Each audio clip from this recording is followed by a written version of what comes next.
ফের পথে চাকরি প্রার্থীরা। আরও একবার জানাই, নিয়োগের দাবিতে ফের পথে চাকরি প্রার্থীরা। কলেজ স্কোয়ার থেকে শহীদ মিনার পর্যন্ত এই মিছিল আর পরিস্থিতি কি রয়েছে জানবার চেষ্টা করি। এলিনা আমাদের প্রতিনিধি আমাদের সঙ্গে রয়েছে। এলিনা, চাকরি প্রার্থীদের দাবি কি?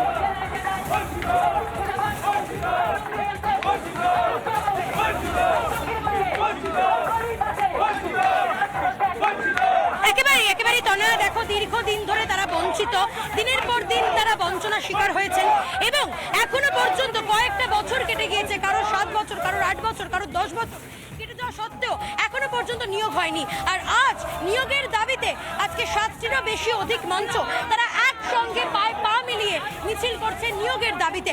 শুধুমাত্র তা নয়, সংগ্রামী যৌথ মঞ্চ যারা সরকারি কর্মচারী, যারা ডিএর দাবিতে আন্দোলন করছিলেন, তারাও কিন্তু তাদের মিছিলে সামিল হয়েছেন। কলেজ স্কোয়ার থেকে কিছুক্ষণ আগেই মিছিল শুরু হয়েছে, আমি ছবি দেখাবো এই মুহূর্তে প্রতীকী মৃতদেহ সেজে তারা কিন্তু একেবারে সেই মৃতদেহ কাঁধে করে তুলে তারা এগিয়ে যাচ্ছেন মিছিলে, কারণ তাদের দাবি অনুযায়ী এখনো পর্যন্ত তারা চাকরি না পেয়ে মৃতদেহে পরিণত হয়েছেন। কথা বলবো তাদের সঙ্গে। দাদা, এই মৃতদেহ, প্রতীকী মৃতদেহ সাজানোর কারণ কি বলবেন? আজকে আপনাদের মিছিল রয়েছে।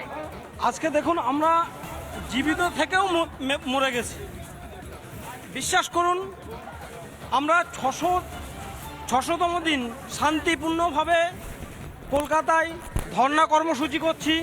মুখ্যমন্ত্রী মমতা বন্দ্যোপাধ্যায়ের একবারও মনে হলো না যে কেন ওই ছেলেগুলো 600 দিন ধরে বসে আছে। কেন ছেলেগুলো 600 দিন ধরে বসে আছে একবারও মুখ্যমন্ত্রী মনে হলো না? আমি একটু কথা বলার চেষ্টা করবো যারা এখানে রয়েছেন তাদের সঙ্গে। এনএসকিউএফ শিক্ষকদের, যারা কর্মচারী, শিক্ষকদের সরকারিকরণ করতে হবে লিখে রেখেছেন, তারা এখানে এনএসকিউএফ এর চাকরি প্রার্থীরা রয়েছে। তারা কি বলবেন আর কতদিন এই ধারা যন্ত্রণা সহ্য করবেন?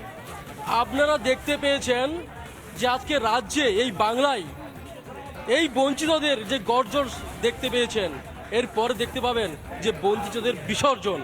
এই বাংলায় যারা এখনো বঞ্চনার শিকার হয়ে আছে, আজকে আপনারা ভোট নিয়ে মাতামাতি করছেন, যারা আজকে চাকরির জন্য হাহাকার করছে, যারা আজকে চাকরি পেয়েও যারা আজকে বেতন পাচ্ছে না, তাদের দিকে না দেখে আজকে আপনি ভোটের জন্য লড়ছেন। ভোটের জন্য মানুষ ভোটের জন্য প্রচার করছেন। আমি একটু কথা বলি। ভাস্কর ঘোষ রয়েছে, সংগ্রামী যৌথ মঞ্চের আহ্বায়ক ভাস্কর ঘোষ রয়েছে। ভাস্কর বাবু, আজকে আপনারা চাকরি প্রার্থীদের সঙ্গে সামিল হয়েছেন, এতগুলো মঞ্চ একসাথে লড়াই করছে, সামনে আসন্ন ভোটের আগে এখনো নিয়োগটা হলো না চাকরি প্রার্থী। ভোটের সময়েই এই চাকরি প্রার্থী এবং সংগ্রামী যৌথ মঞ্চ, এই দুটো মঞ্চ মিলেই সরকারকে শিক্ষা দেবে। সরকার যেটা ভাবে যে এই চাকরি প্রার্থী বা চাকরিজীবীদের সেরকমভাবে ভোটের মূল্য নেই, সেটা 4 তারিখের পরে সরকার টের পাবে যে রাজ্যের শিক্ষিত মানুষকে বঞ্চিত করে রাখলে তার ফল কি হয়, সেটা রাজ্য সরকার টের পাবে। অর্থাৎ বঞ্চনার বিরুদ্ধে এই প্রতিবাদ মিছিল, যেই মিছিলে পা মিলিয়েছেন একদিকে চাকরি প্রার্থীরা, অন্যদিকে সংগ্রামী যৌথ মঞ্চের সদস্যরা। নজর রাখো। আপাতত ধন্যবাদ জানাই।